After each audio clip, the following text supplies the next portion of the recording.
ladies and gentlemen who are interested in Dhamma.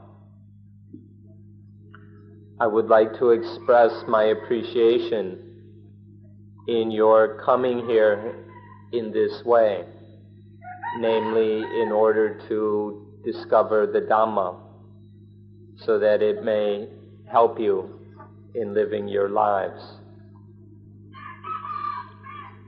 This sort of activity is most reasonable, and so we would like to respond to it,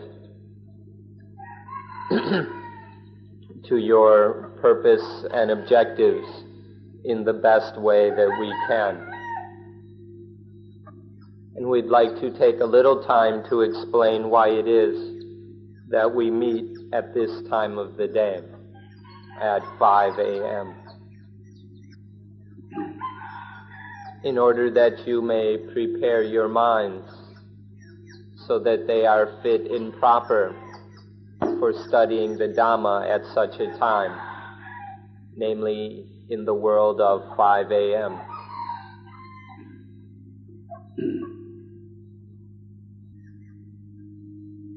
You are able to observe for yourselves that at this time of day the mind is more or less free and empty, and therefore is ready to listen, to hear and understand. Nonetheless, there is still the possibility of improving the mind further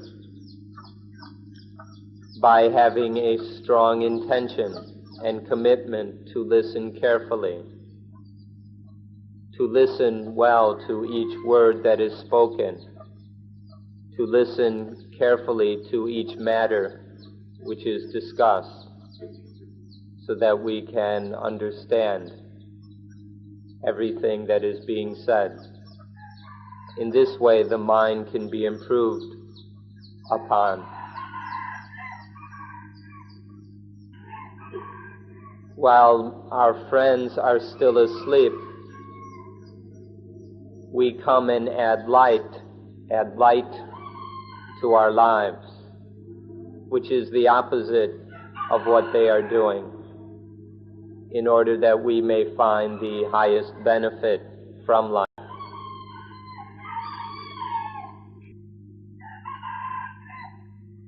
The roosters are crowing, which is a sign that it's time to wake up.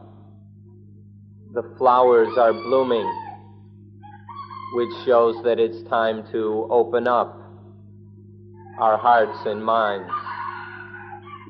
And it was this time of day in which the Buddha was enlightened.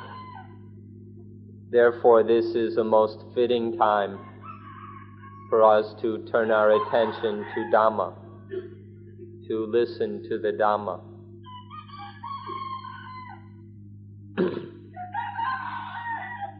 To use our time in something truly beneficial is to increase life.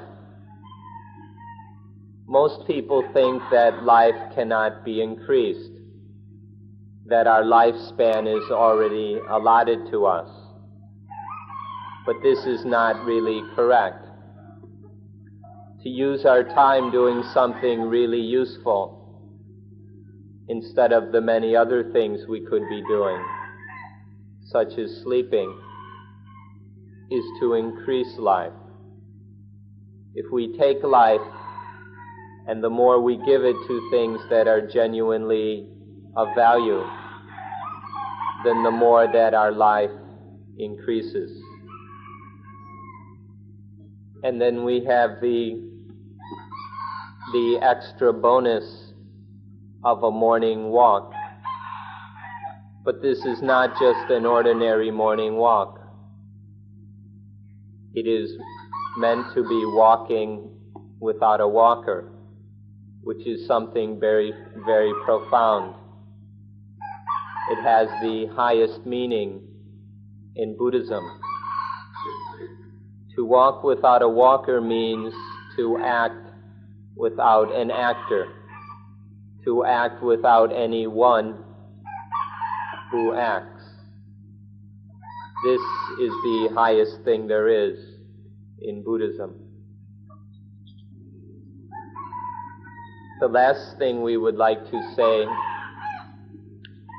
right now is that we ask you to have a discipline in your eating, in your sleeping, and everything else that you do while you are here, which supports and aids the study and practice of Dhamma. Please live with a proper discipline while you are here, so that your time here is well spent and fruitful. The essence of this discipline is self-control. To control ourselves and restrain ourselves so that we don't just follow our desires and habits as we are accustomed to, but instead to control ourselves so that we are ready and able to study and practice Dhamma. As for the topic of today's lecture, it will be the secret of the thing called Dhamma. Today we will speak about the secret of the thing called Dhamma. The entire time that you have not yet received any benefits from Dhamma, that time, for that whole time, Dhamma remains a secret for you. The things which are secrets or mysteries could easily be right at our foreheads. We are unable to see our foreheads, and so the things there remain a secret or mystery to us. That most profound thing which we're speaking about today is such a secret. And so we must make our minds very subtle, very profound, very sublime, so that they are able to see this secret which is hidden at our foreheads. So where is the Dhamma? This is a secret which is very difficult for us to answer. When we ask where is the Dhamma, we must say it is everywhere. The Dhamma is everywhere. The problem is that most of us don't see it. And so this remains a secret for us. The fact that the Dhamma is everywhere is a mystery for us. Even our questions, doubts, and uncertainties are Dhamma. And even the responses and answers to those questions are Dhamma,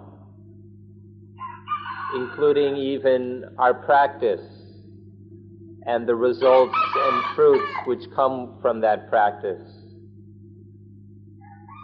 In fact, all the things involved in our lives, everything that is part of our lives, are Dhamma.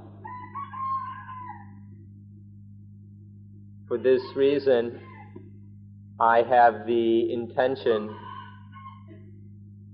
to help you to understand the 4 primary meanings of Dhamma. These 4 meanings of Dhamma include and summarize all the many other meanings of the word Dhamma. This will be the purpose of this morning's talk.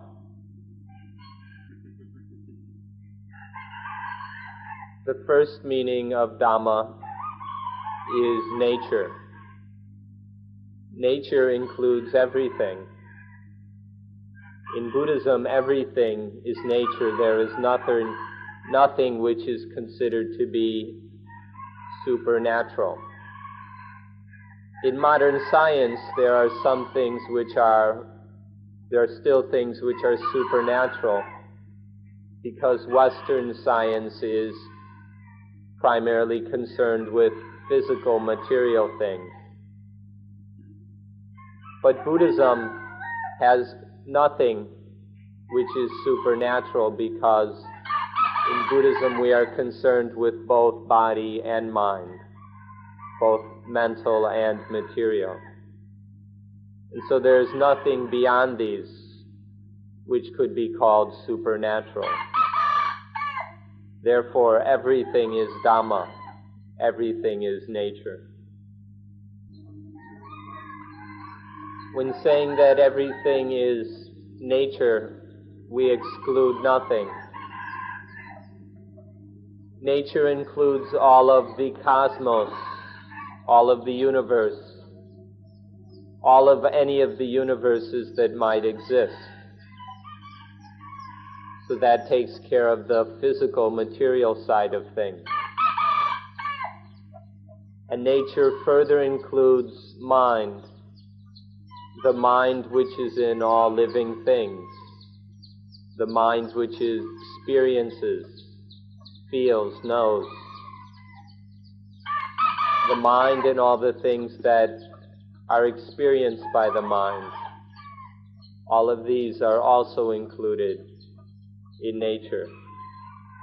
So nature includes everything, both those things which are physical, which lack a mental life, and then those things which have a mental life or a spiritual life.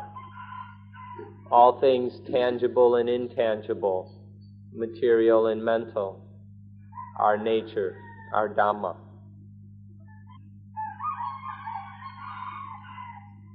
Each of us includes a body.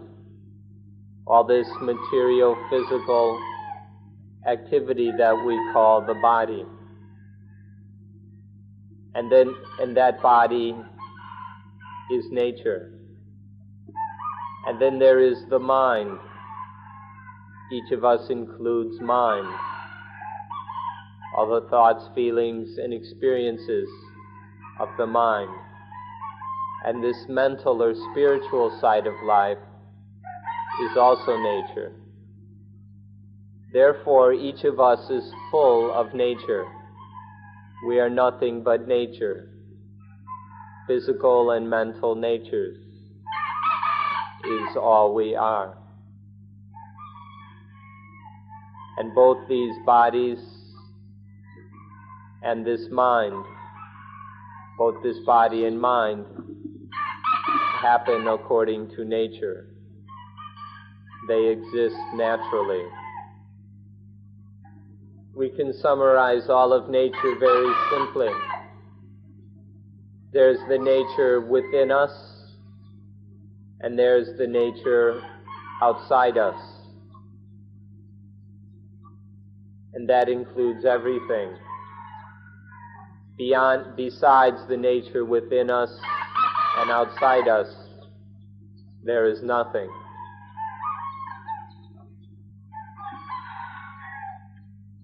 Each of you must know and understand all of this nature in order to live life correctly. That is, to live life that is free of problems.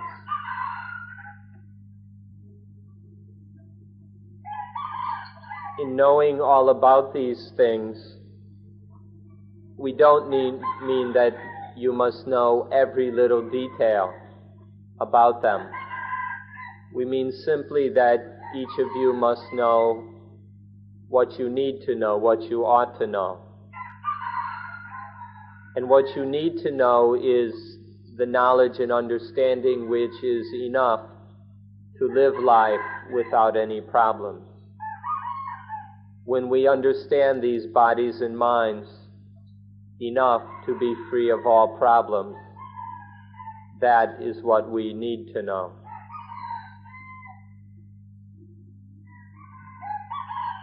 Next, Dhamma in its second meaning is the law of nature. In every nature can be found the law of nature. The law of nature inhabits all natures in a most absolute way. All natures contain and express the law of nature without the least exception. If you are a Christian, a Hindu, or a Muslim, the highest supreme thing for you is God. But for we Buddhists, the highest thing, the supreme thing, is the law of nature.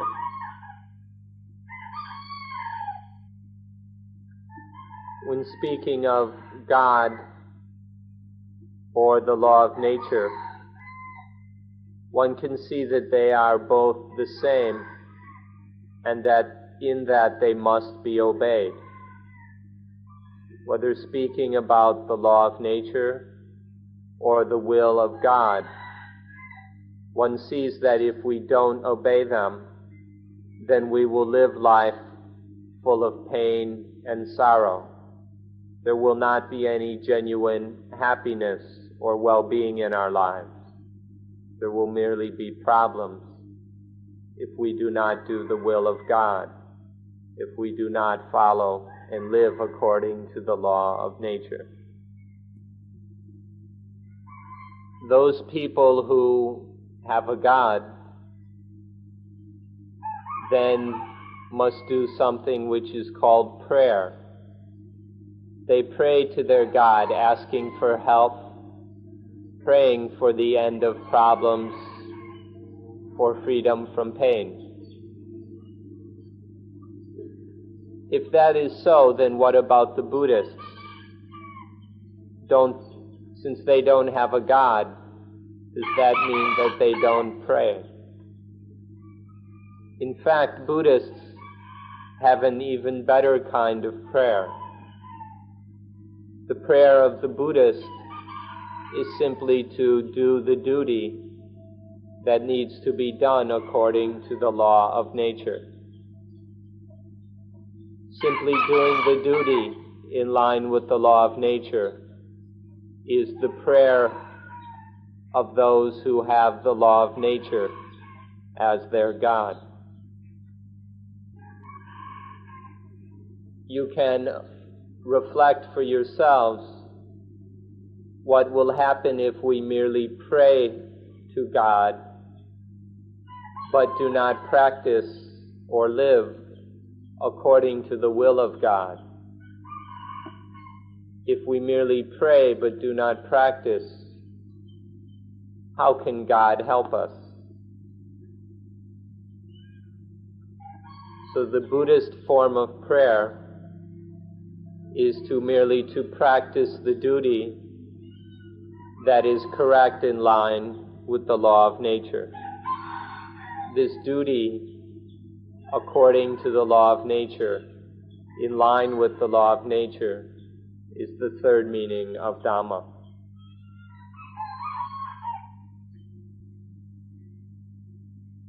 Our prayer is to do the duty according to the law of nature. To do this duty in prayer of asking the highest thing, the supreme thing, to help us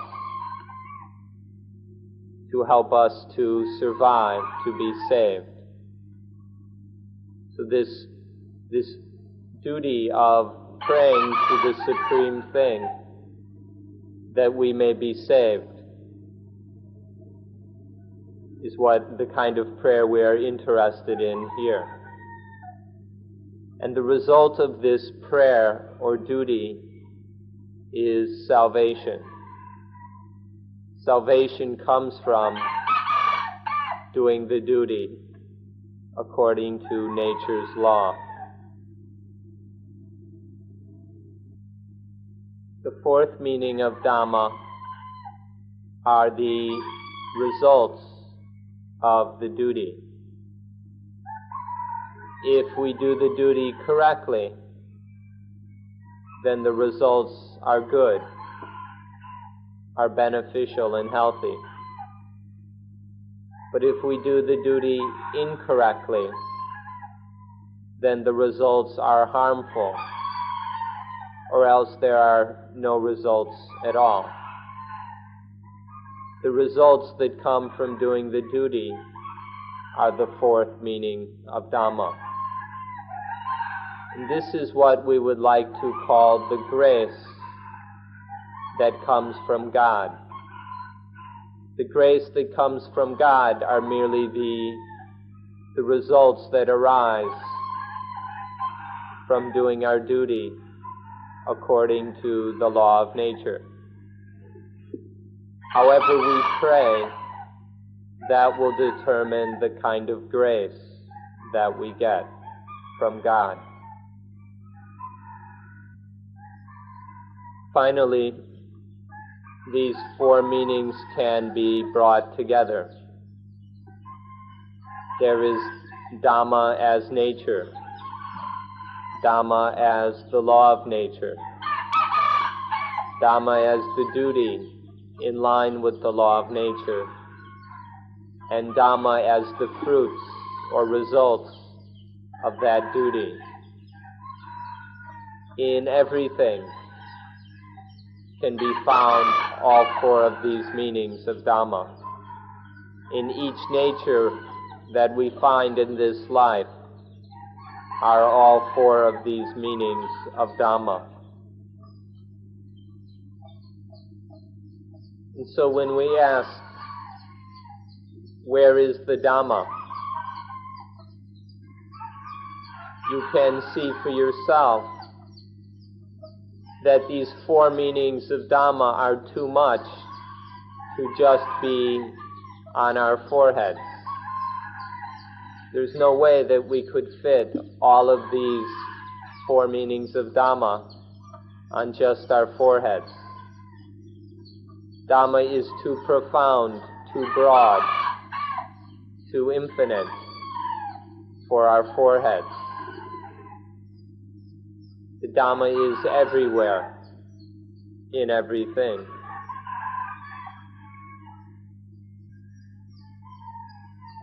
These bodies of ours are filled up with Dhamma. These bodies are nature. And then every organ, every part of these bodies are controlled by the law of nature. And so each organ, each cell, everything in the body has a duty to perform. There is some function that needs to be done because of the law of nature. And then there are the results of all this duty, which is merely survival. When the duties of the body are done correctly, then we survive. If these duties are not done, then we die. And so these bodies of ours, in each organ, in each cell, contain all the four meanings of Dhamma. It's just that we can't see any of it. The Dhamma, the four meanings of Dhamma, are like mysteries to us. It's like they were pasted to our foreheads where we can't see them. So it's time that we ought to learn how to make them visible. We must find out how to make the four meanings of Dhamma visible to us in everything, all the time. You ought to be able to see now that if we understand and have all four meanings of Dhamma, then each of us will be able to live our lives correctly from moment to moment according to the law of nature. We'll be able to live life correctly so that we survive. And living life correctly in this way will bring us to the highest thing. If we live life correctly through these four meanings of Dhamma, then we will discover the highest thing there is in life.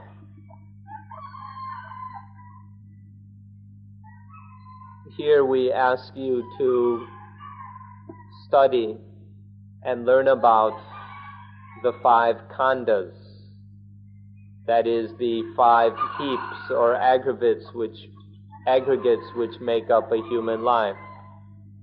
We ask you to study the paticca samuppada, the law of dependent origination, and to study the Ariya Satya, the 4 Noble Truths. And then we help you to study and put into practice anapanasati, that is, mindfulness with breathing in and out. If you can understand dependent origination, or paticca samuppada, then you will understand all 4 meanings of Dhamma fully and completely. And if you can practice anapanasati, then you will be able to practice correctly according to all 4 meanings of Dhamma. This is what we are aiming to do here at Suan Mok.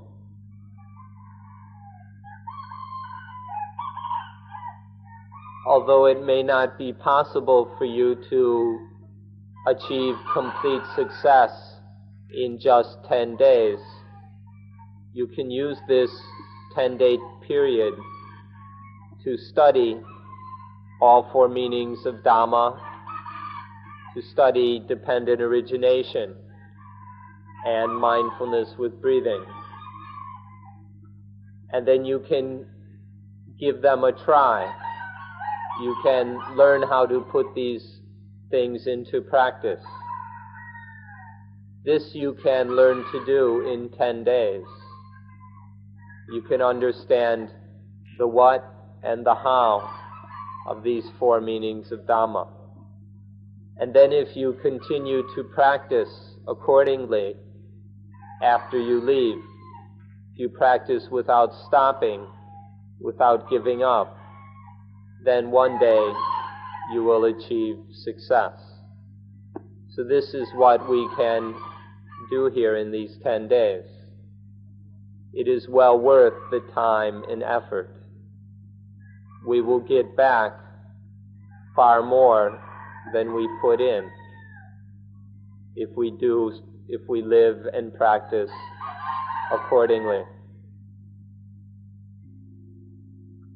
When you are successful in your study and practice of Dhamma, then your life will be full of Dhamma. Your life will be Dhamma itself. And when our life is Dhamma, is one with Dhamma, is the same as Dhamma, then there will be no more problems, and there will be no more questions remaining. When we study,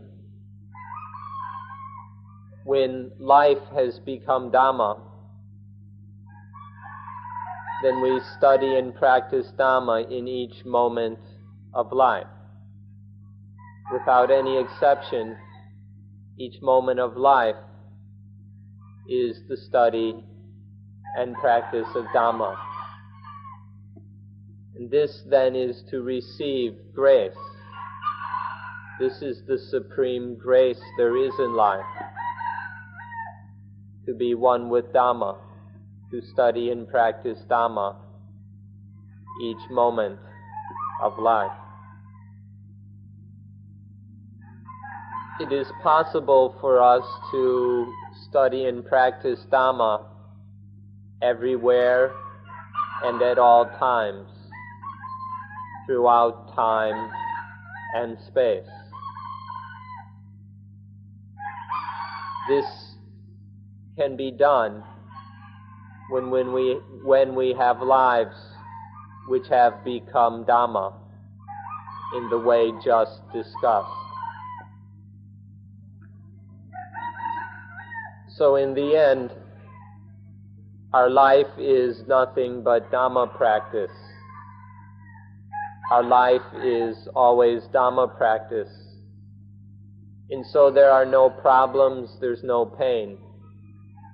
There's merely well-being and the happiness of practicing Dhamma.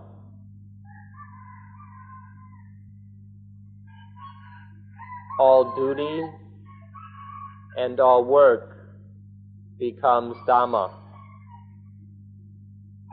When life has become Dhamma, then we can transform all duties and all work into Dhamma. Although we still may have to do numerous duties, may have many responsibilities and work to do, they can all be Dhamma in this way. You can do the duty of a father. You can do the duty of a mother. You can do the duty of a child or the duty of a servant. You can do the duties of employers and of employees. You can do any and all of the many duties which exist in this world by making them Dhamma, by doing them correctly according to the principles of Dhamma. And then all of these duties will be Dhamma. This way of speaking may be somewhat taking advantage of things, but if we do the duty correctly in line with the law of nature, we correctly perform the duties according to natural law, then we will be good fathers, good mothers, good children, good servants, good employers, good employees. We can even be good prime ministers and good presidents if we can do these duties correctly according to the law of nature.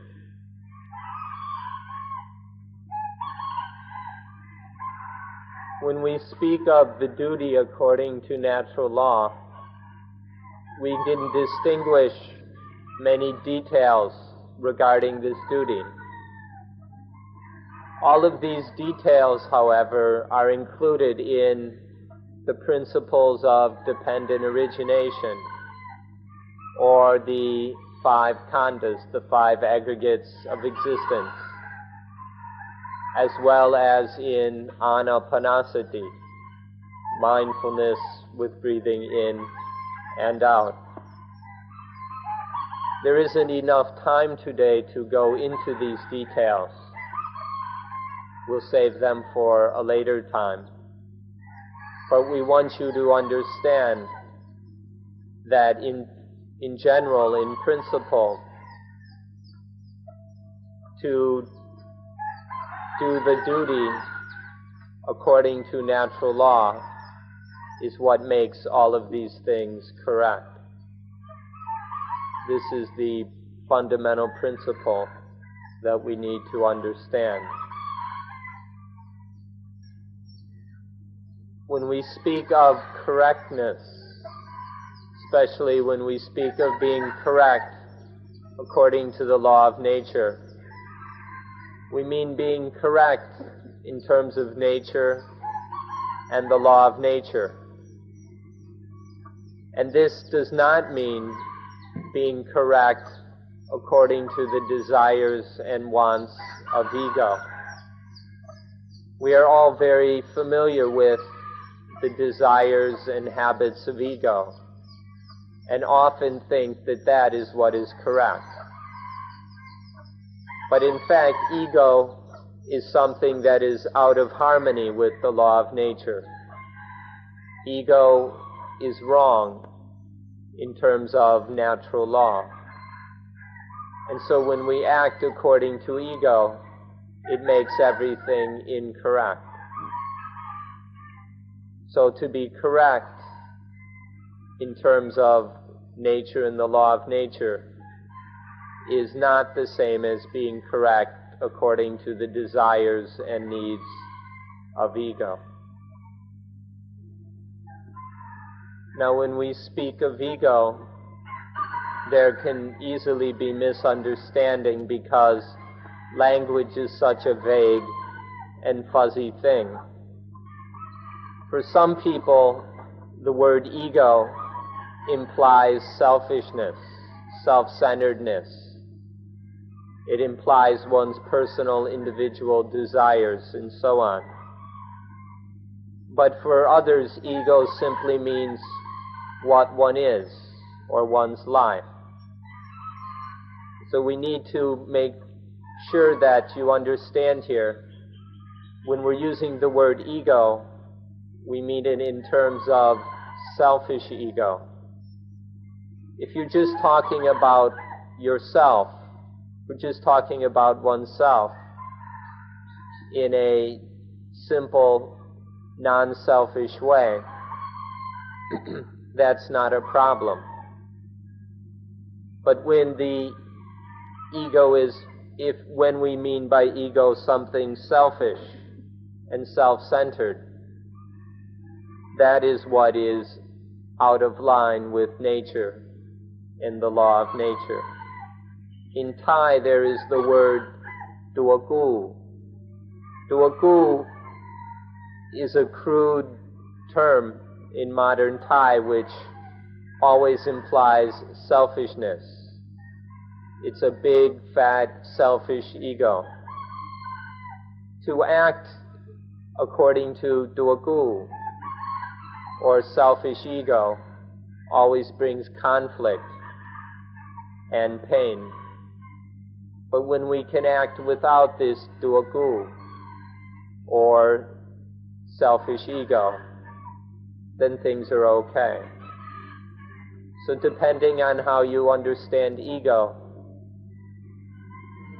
at least live without the selfish ego. Although there may still be some ego, some self, at least keep it from being selfish, from being self-centered and self-indulgent. A certain kind or level of ego is merely an instinct of life. In all life there is a certain amount of ego or self, which is an instinct necessary to maintain life. This ego instinct or self-instinct on its own is not a problem. But if we're not careful, it grows and mutates and becomes selfish. And then it is no longer just the instinct of self, but it becomes the selfish ego, which creates all the problems in life.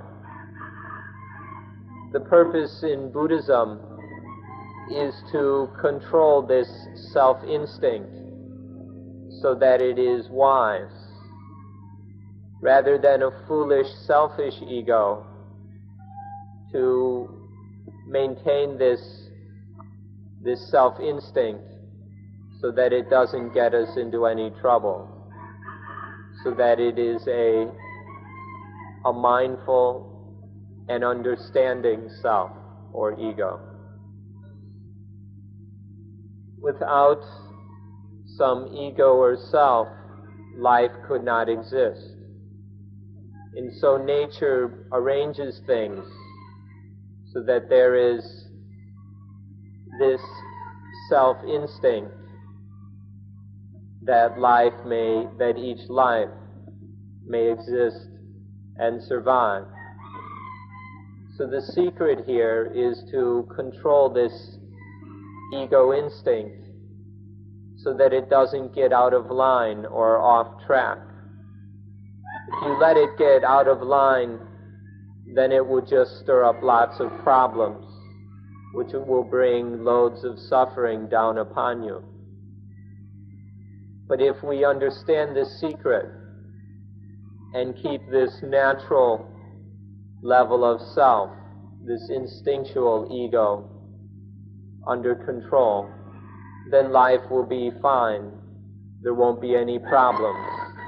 Life will have meaning and value. This is the secret that you must try very hard to understand. How to keep this instinctive ego under control. How to keep it on track and out of trouble. We can't help it now but use the word ego in terms of self. Because for all of us, the instinctual self or ego has already gotten out of line, has gone off track, has gone haywire. Because this instinctual ego has grown into something selfish, then all of us now give the word ego the meaning of something selfish and self-centered. So it's up to us now to learn how to get it back on track, how to bring it back to the mere ego of that natural instinctual level, how to free this thing called self from the selfishness and egoism of the way we now live. So please don't laugh when I say you ought to have the ego which is not ego. You ought to have a self which is not self. You ought to have an atta which is anatta or not atta. Instead of don't just go according to the feelings and sensibility of that instinctual ego. Instead, have a self of Dhamma rather than a self of those instincts and ego. And when the self is the same as Dhamma, when oneself is just Dhamma, then that is the self which is not self. It is something which is quite difficult to have the ego which is not ego, or the self which is not self, to have the atta which is anatta. This is both difficult to understand and difficult to realize in practice. But when one has the highest Dhamma, then it can be done. Please be very, very interested in this until you are successful. This is the most important thing there is in life. Some of you are now thinking that this guy is abnormal or crazy. That talking about the ego which is not ego, or the I which is not I, the self which is not self. Some of you are thinking that this is just too strange, too abnormal, and too crazy. So you've stopped listening and aren't paying attention anymore.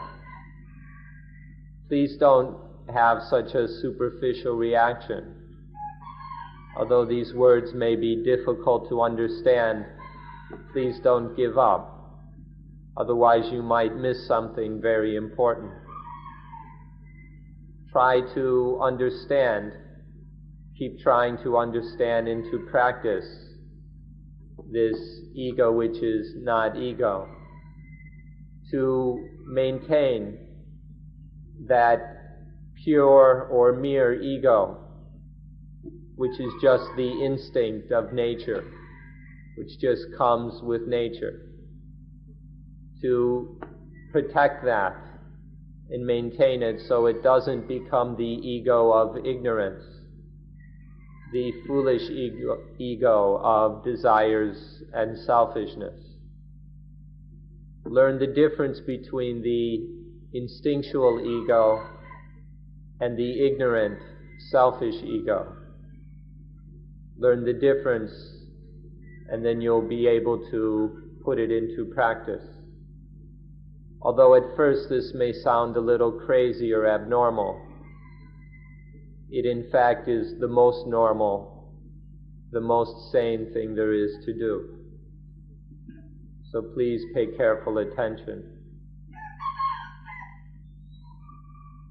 So when we get rid of that ego, what is left? All that is left is the ego which is not ego. Now please don't laugh and think that this is stupid or silly. This is very important. When we get rid of that ego of ignorance, there remains just the instinctual ego necessary for life. And then we control that or guard it so that it never becomes the dangerous ego of selfishness. It's just the ego which is correct, the ego that is wise. Please try to understand this and put it into practice. All of us do all of our work and activities for the sake of the selfish ego. The way we live our lives, the way we act, is for the benefit of the selfish ego. And so when someone speaks of getting rid of this selfish ego, it sounds like suicide to us. It sounds like killing that which we identify with the most. And so we turn off and stop paying attention. Please don't misunderstand in that way. This ego of selfishness is just something created by our own ignorance, by our own stupidity. It isn't what we really are. And to identify with it is a grave mistake. Instead, we need to find the ego that is Dhamma, the self which is Dhamma, so that oneself, one's life, is nothing but Dhamma. This is something each of us can do if we thoroughly understand Dhamma correctly.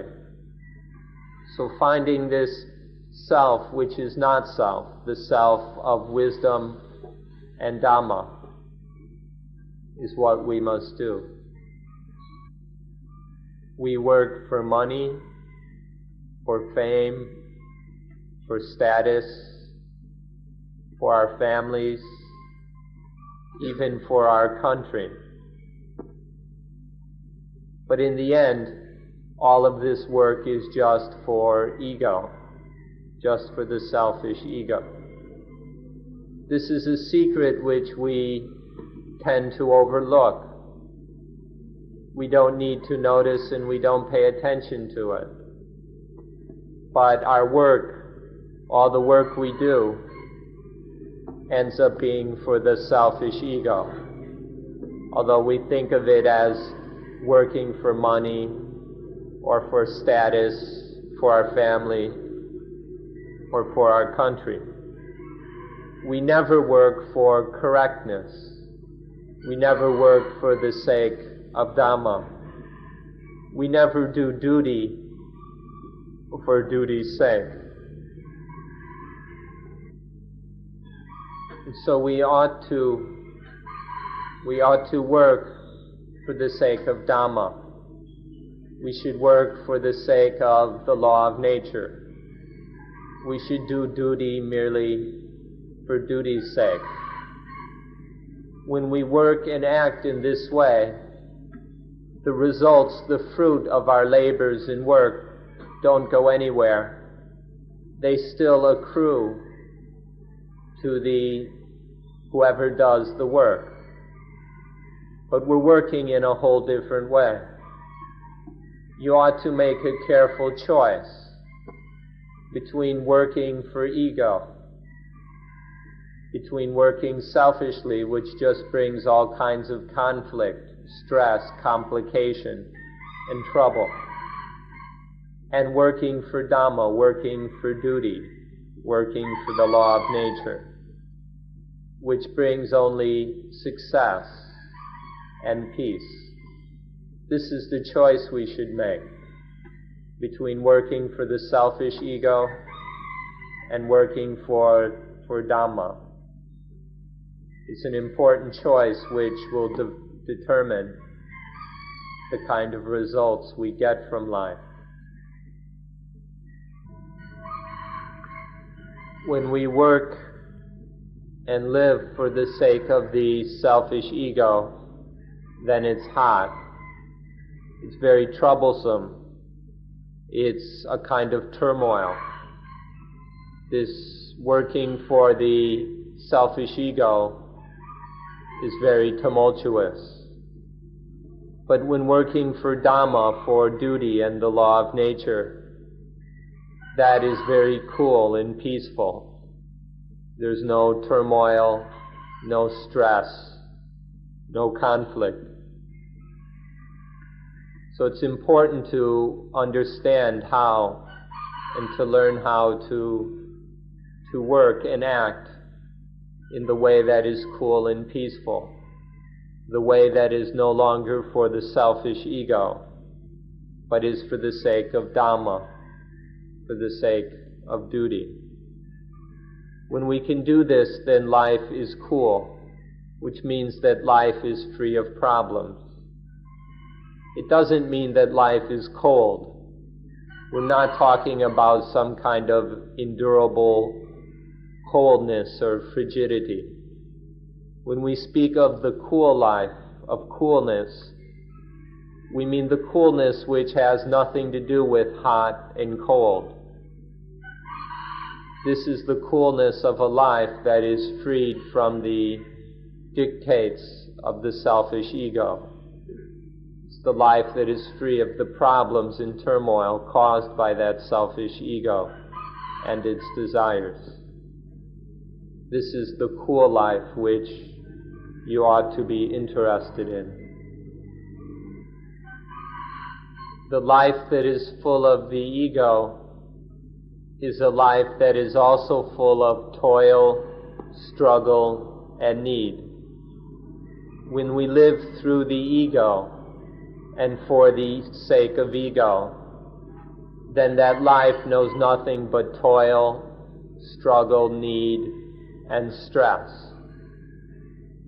But the life that is free of the ego, the life that is without ego, this life is void, is free.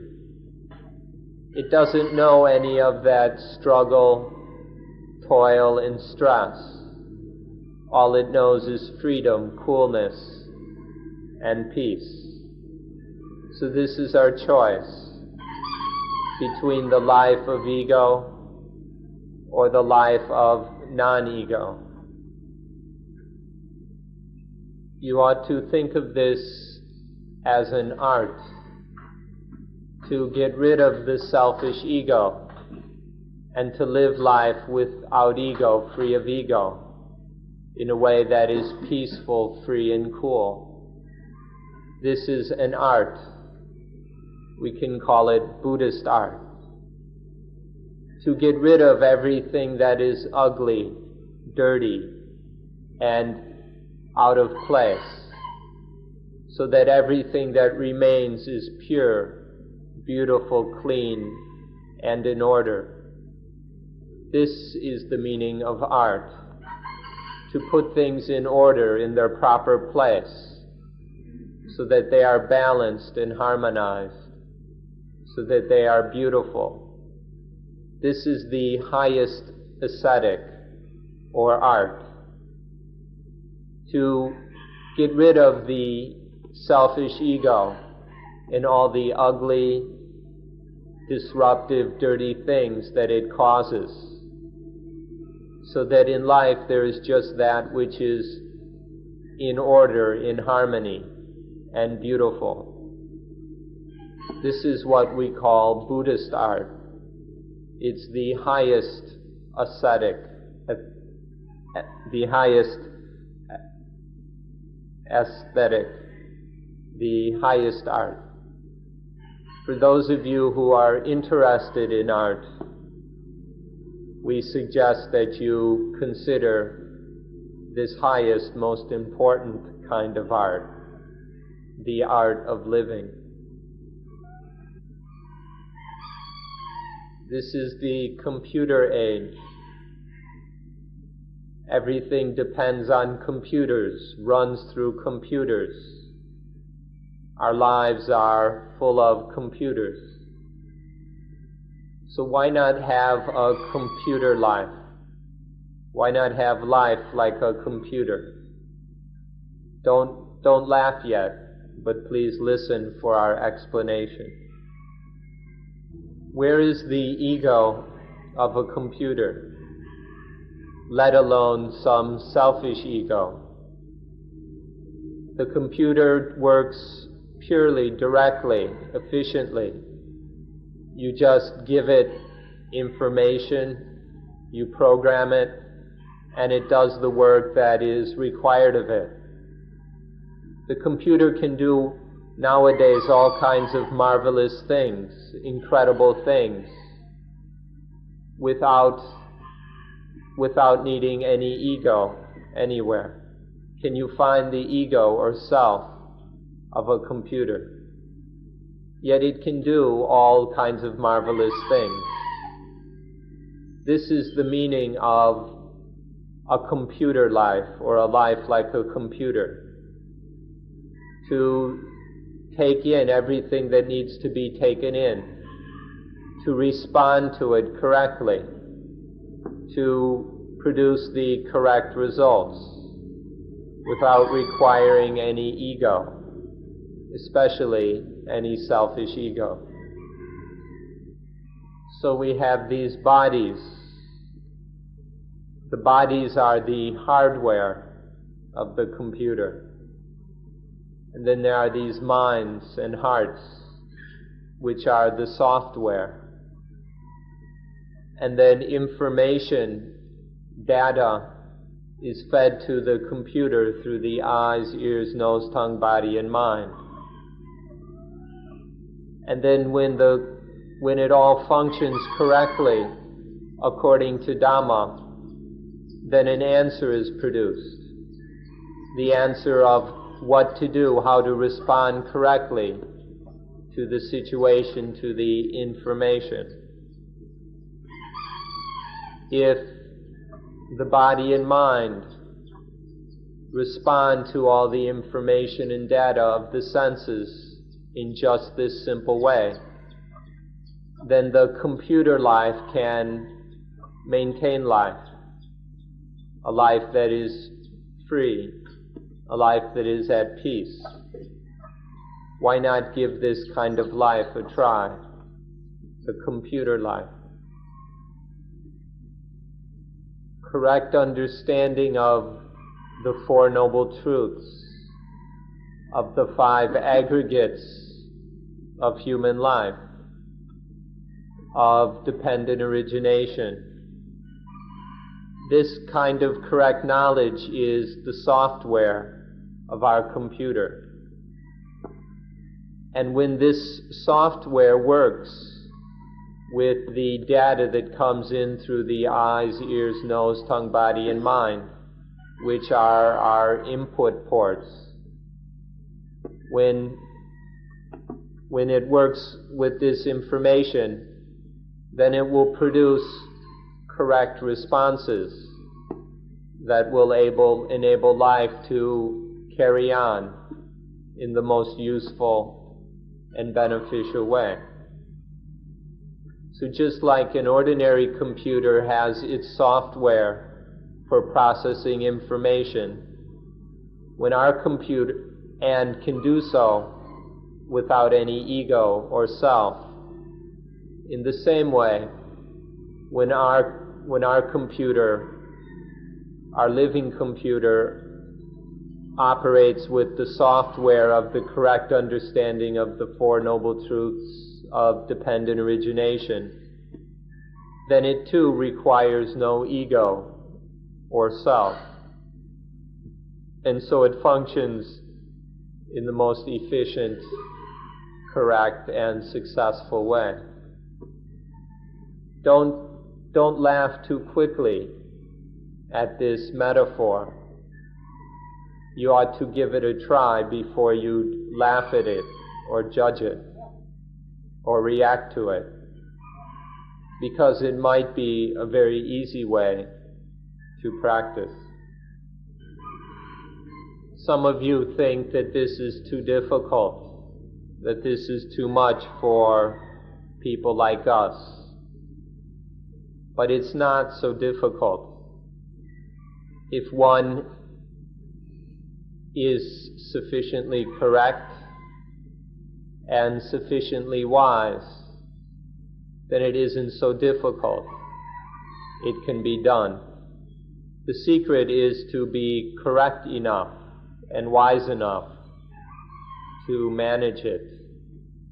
Nowadays, they have all kinds of incredible technologies, things that can dig diamonds and jewels from deep within mountains and then fashion them into all kinds of incredible jewelry. And nobody thinks of it as difficult. They think of it as ordinary. In fact, nowadays we take so much technology for granted. We don't at all think of it as difficult, though people even 20, 30 years ago would have been amazed. And it's the same with this computer of life and the technology of Dhamma. If one is sufficiently correct and has sufficient wisdom, then it's not so difficult and we can manage. So please just make sure that you are correct enough and wise enough. Don't worry about whether it's difficult or not. Just be correct and wise enough to manage. Correct, it is very difficult for those whose wisdom is retarded or weak. But that doesn't apply to us.